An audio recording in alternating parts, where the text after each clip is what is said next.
Welcome to the Gridiron Expert. I'm Connor Hibbett, and we are going to be starting something new on the channel. We are going to be doing team previews, giving you the analysis you want for the upcoming season. And today we're going to be looking at the North Texas Mean Green out of the American Athletic Conference. And joining me today is Brett Vito. Brett, thanks for being on the show. Yeah, thanks for having me, man. So before we get into the team itself, tell us a little bit about yourself, your affiliation with UNT, and where the viewers can find your content.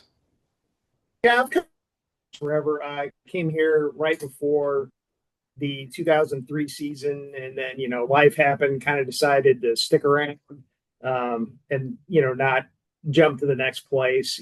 When some of those opportunities kind of came around, stuck around through the years. So I've kind of seen it all in North Texas. Um, the good, the bad, the ugly, and I stayed with the Denton Record Chronicle. I also covered the program for on a kind of on a correspondent basis. It was kind of it was when I came out. The Morning News owned the Denton paper, so I covered it for both papers. And then the Morning News, have since gone through a couple of ownership changes, but I've continued to cover UNT for the Morning News as well. So it's been that way for years and years now.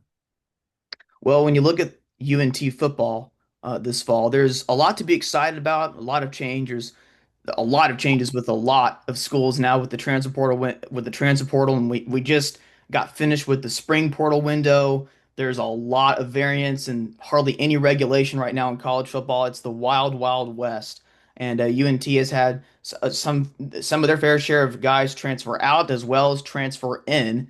And the last couple of years, UNT's offense has been fantastic, and there've been some high-scoring games. There's been a lot of fireworks, so the defense has some room for improvement, and we'll get to the defense here in a second. But let's start with the offense.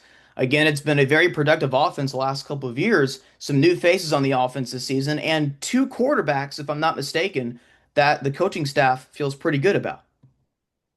Yeah, it's going to be a two-man race going into the summer and then into the 2025 season. They actually do have three guys that are in the mix there, but it's going to come down to Drew Mestemaker, the guy who burst onto the scene in North Texas, lost to Texas State in the First Responder Bowl, and the transfer that they got right before Mestemaker had that big performance, Reese Poffenbarger, who started out at Old Dominion and then went and really excelled at Albany, and then parlayed that into an opportunity at Miami where he backed up Cam Ward for a season.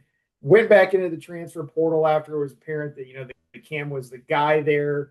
Didn't decided to dip back down to the G5 level. Lands at North Texas, and they also have Chris Jimerson, who is probably one of the better recruits that they have signed in some time. Just in terms of high school rankings, comes in after winning a state title at North Crowley.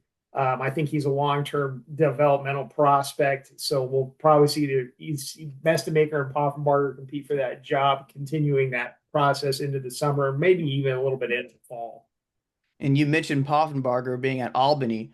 He had a lot of success there. He averaged about 3,300 yards passing per season. He had about 30 touchdowns as well per year, and he did a pretty good job with the volume passing there, minimizing the mistakes. And he had, again, a lot of experience there.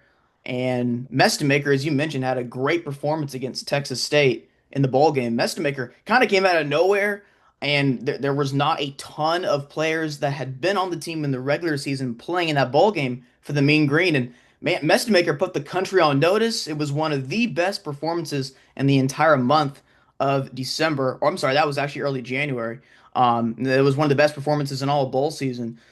There's not a ton of teams in college football that can say they feel confident with two quarterbacks. So yes, we obviously see whenever there are a couple guys that are battling it out, one of the guys will oftentimes enter the transfer portal. But what's the upside for UNT having two reliable quarterbacks? I mean, they have two quarterbacks they feel good about. Are they proven at this level? Not really. I mean, I think that you've got two prospects you can feel good about. And of course, the coaching staff is going to say we feel really good about both these guys. And I think there's good reason to be there. But I think it's a bridge too far to say that they're, super proven guys. Mestemaker, we're basing this all on one game. where the other team didn't have a chance to prepare for him. And Poffenbarger hasn't proven it at the FBS level. He was good at the FCS level. There's plenty of guys that jump up. Some of them pan out, some of them don't. So you've got two possibilities here for North Texas to feel good about, which I think is important heading into a really critical season for the program. The thing that I think gives you more confidence than these guys' background is the fact that Morris and his coaching staff have always seemed to come up with a quarterback wherever they've been, and these guys have kind of bounced around from place to place. They were at Tech, they went to Incarnate Word, then they went to Washington State, then they came to North Texas, and every year they've come up with a quarterback. And I think that's what gives you confidence is the system and the guys that are coaching these quarterbacks. I think just with their track record, you can feel good about them developing one of these two guys into a competent, American Athletic Conference level quarterback.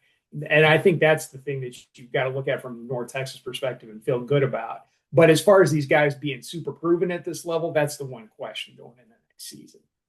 Well, when you bring up the system and then the guys are going to have around them this season, a lot of the receiving core is going to have some new guys stepping up, including Simeon Evans, a transfer from Sam Houston. What have you seen from the receiving core that's been electric for UNT really the last several years? I mean, they always it's the same thing. I mean, they always find enough players to play in the system. The one guy that you can feel really good about, I think, for North Texas heading into next season, as far as the receiving core goes, is Miles Coleman. Miles really came on late in the year, especially after DT left. DT Sheffield ended up having a really great season. He came from a Power Five school at Washington State, came to North Texas, had a really good year here, and it was written about. The DT just wanted to, he had enough of the group of five level, wanted to get back to a power school. So he dips and heads to Rutgers a little bit. I think it's a little bit closer to home for him as well. And that's the question going into next season is Miles Coleman really came on when DT left. And so Miles ends up, having 378 receiving yards in the season, a couple of touchdowns. He had 100 yards in the bowl game, played really well. But if you look at it on paper, you're losing DT Sheffield and then Damon Ward and Blair Conrad all graduated. So you're losing your top three wide receivers there. Now you've got some other guys coming back. Landon Sides was not healthy at all last year. He's back to being totally healthy. You got Wyatt Young in there. Dalton Carnes was a reliable target. He finished with 371 yards. So I think you've got a bunch of targets out there. And Sim also comes in from him, Houston. And I think they feel good about his abilities translating from the Sam Houston level, maybe to bump up a little bit to the Conference USA level. Now, what remains to be seen is if after losing your top three wide receivers, if you can, if the guys that they're replacing equate to what they lost, and that's the big question going into the next season. And whenever you lose production like that, you try to replenish that, especially today through the transfer portal, and then they have some guys stepping up, like you mentioned. What about the depth of the receivers? Like, I think you're fine there. You've got so many guys that they've brought in terms of transfers and guys that have skins on the wall. I forget, most spread guys say you got to get. I think this is more a Seth Luttrell thing, but it kind of holds for just spread teams in general. Air raid type teams. You got to have about 8 guys. To be able to run that type of offense that you feel good about. Well, I mean, I think if you're North Texas, you look down the line and you've got enough guys to fill out that rotation of players. You got Miles Coleman, you got Dalton Carnes, you got White Young, you got Landon Sides. You got some of these young guys that you brought in. So I don't think they're going to have any problem with filling out a competent wide receiver depth chart. I don't think there's any question that they're going to be able to do that. Simeon Evans is another guy that'll be in that 8. The question is going to be, do you have a guy that can replace what DT Sheffield gave you, who had 66 catches for 822 yards and 11 touchdowns? Do you have that lead dog in there? Because DT was definitely that guy for North Texas. Does Miles become that guy? Who steps up in that role? Damon Wards was another guy that had a pretty monster year. He had 755 yards and 4 touchdowns, and Blair Conrad had 40 for 542 and 7. So that's the thing. Nobody else had more than 2 on the season. So that's the question, I think, with the wide receiver core going into next year is who are going to be those top end of the rotation guys, and do they perform at a level that makes North Texas what it has been offensively the last several years? And the offensive line last season struggled with some injuries, particularly like in the interior. How is the offensive line looking? I know they brought in some power forward body types, including a former top 100 Texas, former top 100 Texas guy from Texas Tech, and then a guy from Syracuse.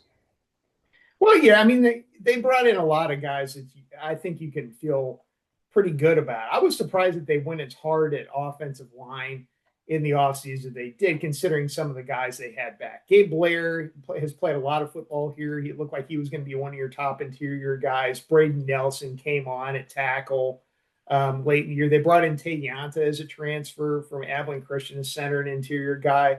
Ugona Nana came in from Virginia, was and he played a lot of football at Virginia. It wasn't like he was sitting the bench. And then you brought in Jinto, who was a tackle from Kent State, who was starting at Kent State, which granted that Kent State was a program that struggled, but he was the guy that started there for a really long time, and they really like that guy.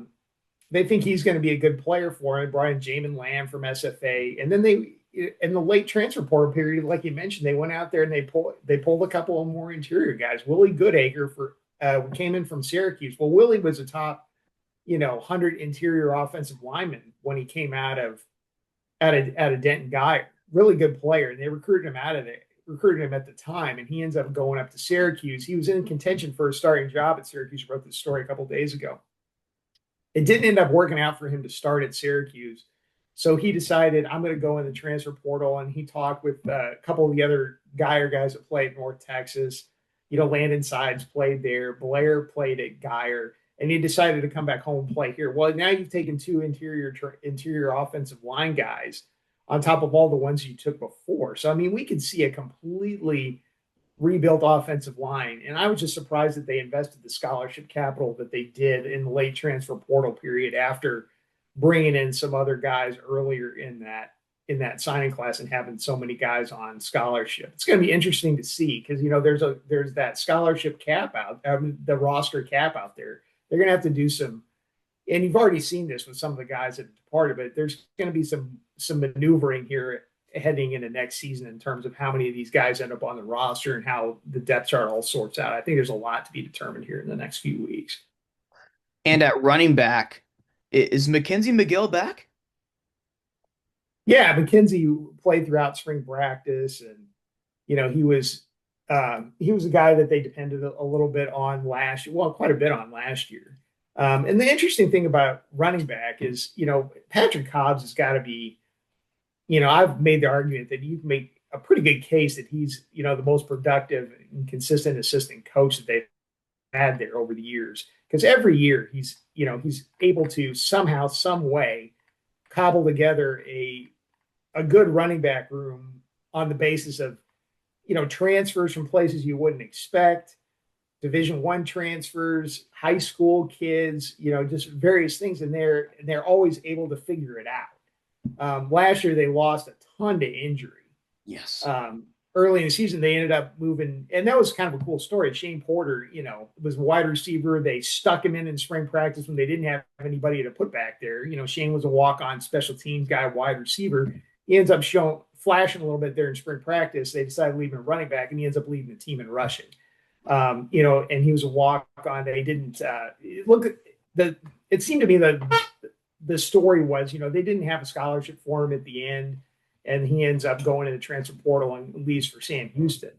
So, they've got McGill coming back, but it's going to be a largely rebuilt room. They've got Shaddy Clayton Johnson that came in. He was the second guy at Tulane when Tulane had a really good running back that transferred up to the Power Five.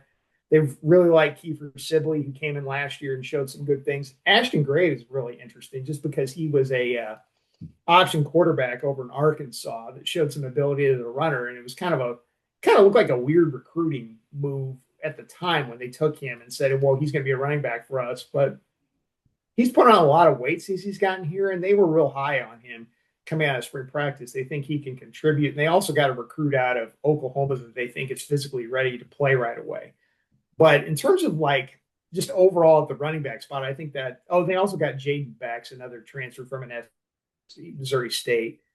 He could be another guy that factors in. But I mean, you just got to look at this on paper, and that it's a lot of question marks. You know what you got in McKenzie McGill, but I mean, beyond that, I don't. You don't have a lot of really proven guys. I mean, Kiefer had a little bit of time last year, but not a ton. So I think the trust here is that just that Patrick will be able to figure it out and has figured it out with the guys that he brought in. So looking overall for the UNT offense this fall, quarterback room, receivers, offensive line, a lot of potential, quality depth, but a lot of uncertainty. Is that correct? I think that's safe to say. I mean, you're talking about a quarterback driven system that doesn't have a quarterback that's started on this level. I mean, you're talking about a former walk on that played in one game in the bowl game. Granted, he played great, but played in one game in the bowl, and then a guy that his area of success was at the FCS level at Albany.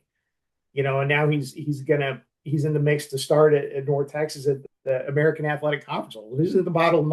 That isn't the bottom level Division One. I mean, you're kind of a couple steps up here, so he's making a pretty significant jump. So that I think that's the big question: is are they going to be as productive as they've been in the past at quarterback, and have they put enough pieces around whoever they pick to maintain the level of play that they had the last several years? And when you look on the defensive side of the football, there's some reason to be excited here. You have a new coordinator, bring in some transfers from Sam Houston, which was the top defense in Conference USA last year. The defense for UNT has not been the better position group for UNT the last few years, last several years. Do you think that there is considerable room for growth, or do you think that they just might improve by, a decent margin? Well, I mean, there's obviously a huge amount of room for growth, right? That's the whole thing. I mean, they were pretty poor last year, just in general. The question is, how much did they grow, right? The thing is, you're looking at can they make the jump to the point where they're an average an average defense in the American Athletic Conference? Because that's what everybody that follows North Texas or covers North Texas or pays any attention looks at just on the surface level is like, okay, they're one of the best offensive teams in the country and they're consistently there. If they could just not be bad defensively and just be average, would that get North Texas to where it wants to go? And then thing, and I always harken back to, and I, as a guy that I had a lot of respect for, and I think a lot of people do, is Phil Bennett, because he made a point when he was the defensive coordinator here, and they were running the spread in Seth Luttrell's time here. He came in and said, you can't look at the amount of points allowed per game and things like that. You got to look because you're running that hurry up and spread offense that comes on and off the field pretty fast. You got to look at stop rate and 3 and outs and things like that. The numbers inside the numbers on defense, and that'll be the interesting thing this year is, can North Texas go from where they were last year when they were really struggled to just being a little bit better, a little bit middle of the pack, having a better stop rate? Because if they do that, I think the expectation is that North Texas will have enough offensively that they will make a dramatic jump as a program. And that's the question. Now, did these guys do enough? They've completely revamped the whole staff. They're bringing in a completely new system with a coordinator that had a lot of success at ACU, Abilene Christian, and then at Sam Houston. He was good at both places. So, I mean, the track record is impressive. So the track record is there. This guy grew up in football. His dad's a coach. So there's a lot to like there. And it goes back to the same question that you had with North Texas offensively. Are there enough pieces there to make it work?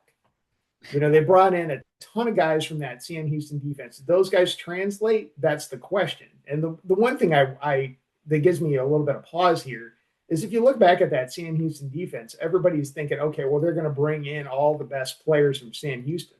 But they really, a lot of those guys at Sam Houston that were top ends guys, Caleb Weaver, their safety, transfers to Duke. Isaiah Cash, another one of their safeties who's a key part of what they were last season, transfers to Virginia Tech. Chris Murray, one of their best the best edge rusher on that team transfers to Auburn. So, you start dipping down here, they got some good guys, but they didn't get the very, very top end guys, the top 3 or 4 guys off that team. So, did you bring in enough talent to make that whole system go? And I think that's the key question for North Texas. When you look at the defensive line, I see, at least in the starting lineup, a lot of seniors here. Obviously, there's no more Roderick Brown for the Mean Green, but they do bring in Richard Outland from Sam Houston. He looks like he might be one of the starting interior defensive linemen. They also bring in Hayes, defensive end from Sam Houston as well. He had 5 sacks last season, 1 forced fumble. He actually had an interception to go along with that. The defensive line arguably has probably been the biggest weakness for UNT the last few years. Haven't been able to get much of a pass rush or stop the run. Do you think the defensive line has at least a higher floor this season? Now that remains to be seen. I think the chances are pretty good. Yeah, I mean, and that was another place where they took some interesting swings at the end of the transfer portal period. Avion Carter was a guy who was a really highly regarded high school defensive lineman coming out of West Texas out there. And he went to TCU and sat the bench, had some injury problems, but he was like a 4-star guy coming out of high school, and he ends up being one of the guys they took in the late transfer portal period. Losing Braylon Charles is not going to help. That was a guy that made an impact last year as an edge rusher, pretty good player. He dips into the transfer portal. They lose him to Purdue. VJ Bronson was a depth guy, at least somebody that they could put out there and feel okay about. He dips in the transfer portal and lands at Rice. So there's been some ruminations here in terms of guys coming and going. They took Jalen Durgan, who is a defensive end from South Alabama, who actually played against North Texas and had a couple tackles last year. They bring him in as a late transfer. So there's just some comings and goings here that are going to make it interesting in terms of what they can put together. But they are going to put 4 guys out there in their base defense, and the expectation, or at least the hope, is that they will have enough talent, enough pieces out there that they can go ahead and make some improvements here. Because if you look at it, it's going to have to be some of those new guys coming in, because they lost the whole shooting match across that front 4 from their bowl game. Rod graduated. The defensive end that transferred in last year, who was pretty good, he graduated. They lost some other pieces, so it was a clean sweep. All 4 of those guys are gone, if I'm not mistaken. So it's going to be dependent on how these guys can come in and really kind of remake that line here. Yeah. So Terrell Dawkins graduated. He was on the depth chart of defenseman. end. Roderick Brown is gone. Braylon Charles transferred. Jake Shipley is gone. Now they didn't start all those guys in the bowl game, but those were 4 of the guys that they were dependent on pretty heavily late in the year. And you just got to hope that, some of these guys like June, Fatafe Leia, can he help you? And do some of these guys from Sam Houston translate, because they're going to need them to, and these other transfers, if they're going to get to where they want to go. When you look at the linebacker unit right behind the defensive line, some experience returns, mostly or namely Ethan Wislowski. He was the 4th or 5th leading tackler last year for the Mean Green. How does the linebacker unit look like in your opinion? Well, I mean, that's another thing that's interesting about this team as you look at it going into next season, because they do bring back some guys. Ethan Weslowski, you mentioned, he's been a guy that's been pretty consistent for them over the years and gotten better and better and better. And they really like him just from a leadership standpoint and from what he's done. But you're losing a couple of key pieces there. Jalen Smith, who just got picked in the CFL draft. He had 100 tackles last year in a breakout season. He's gone. Jordan Brown was another key piece. He's gone. Chavez Brown, it was kind of interesting. He was a guy that was a wide receiver, went off to junior college, moved to linebacker, ended up being a recruitable player at linebacker at junior college, comes to North Texas and he was one of their better playmakers, and he dips in the transfer portal. He jumps across the conference to South Florida. JJ Jean Louise was a guy they recruited playing that 3-3-5, and it's kind of disappeared off the radar. Shane Witter played quite a bit last year, had some key moments in there, and he's back. But they are going to reload there in terms of changing some pieces out, bringing in some new guys. Trey Fields is a guy they really like that's intriguing. He's a guy that came over from Sam Houston, but he's listed at 6 foot and 212. So he's a little bit on the undersized side. Especially if they're going to. Well, and if they play in the 4-3, he won't be as undersized as if they're in another system. But there's does he translate? Since they like him so much, he's really good at communicating. If they end up putting him out there in the middle, is he going to be somebody that's going to hold up there? I think that remains to be seen. You're just going to have to see how all these pieces come together. But, that looks like the direction it's going to be. Shane, Ethan, Shane, Ethan, and Trey Fields may be your three out there to start the season. Won't be the biggest out there at linebacker, and we'll just have to see how it comes together. Yeah, I saw that you wrote about Trey Fields last week, discussing that of all the transfers, Coach Morris thought that he potentially could have been one of the more impactful transfers and potentially a starter this coming season. So it'll be interesting to see how that linebacker unit looks with Trey Fields potentially being the first string out there. When you look at the secondary, recent pretty significant loss in Brian Nelson, who hit the portal late in the spring window. Um, does David Fisher look like cornerback one at this point? He could be. I mean, that's another thing you're going to have to see what happens, and it's another big question mark for this team because probably an under. Well, I don't think he was underappreciated, but I think a guy that made a pretty significant contribution over the course of his career graduated last year, and the cornerback that was so good for his name is going to suddenly Rich Tejada. Oh yeah. He was an undersized guy that I respected the heck out of that guy because he's one of those, and you see this at the Group of Five level, or probably any level that you cover as a journalist at a newspaper. You see guys that come in that are super duper talented and have like all the measurables and all the tools and all that stuff, and a lot of them don't pan out because they don't have, they don't have the drive, they don't have the will, they don't have the work ethic and stuff like that. And then you see guys like Ridge come in, and Ridge was super undersized. Wasn't really highly recruited coming out of high school, ended up at ended up at a small school, transfers up to North Texas to prove himself. And then he ends up being all North Texas all-time leaders in passes defended and passes broken up, and had a whole bunch of big moments in his career. Well, he's gone. And so, that was a big loss for North Texas that I think a lot of people overlooked. And then, Brian Nelson was a guy that they really liked that guy 2 years ago. They played him in 4 games so that they could redshirt him.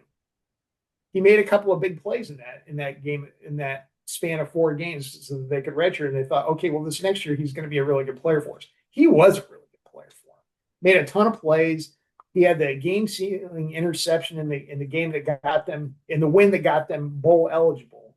And then he was one of those guys that I thought all along, and I talked about this with just chatting with an assistant coach on the sideline after everybody else dipped for the portal after last year. And I was like, you know what?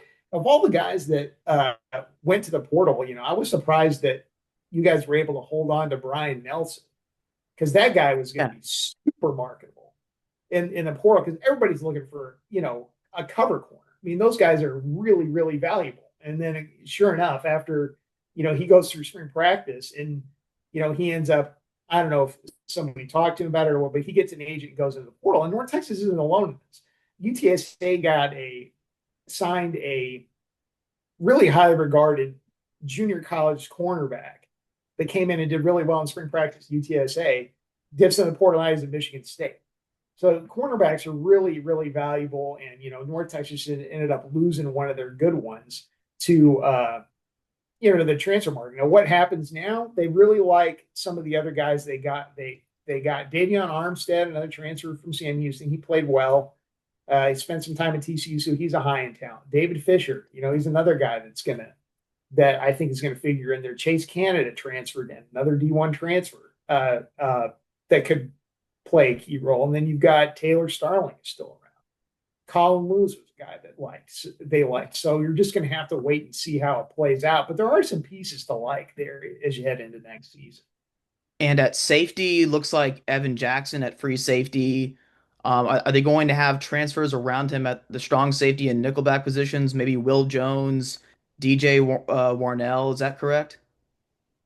Yeah, and that's another place where I think it's kind of in flux there. Now, Evan went into the transfer portal and then I think kind of explored his options and decided to come back.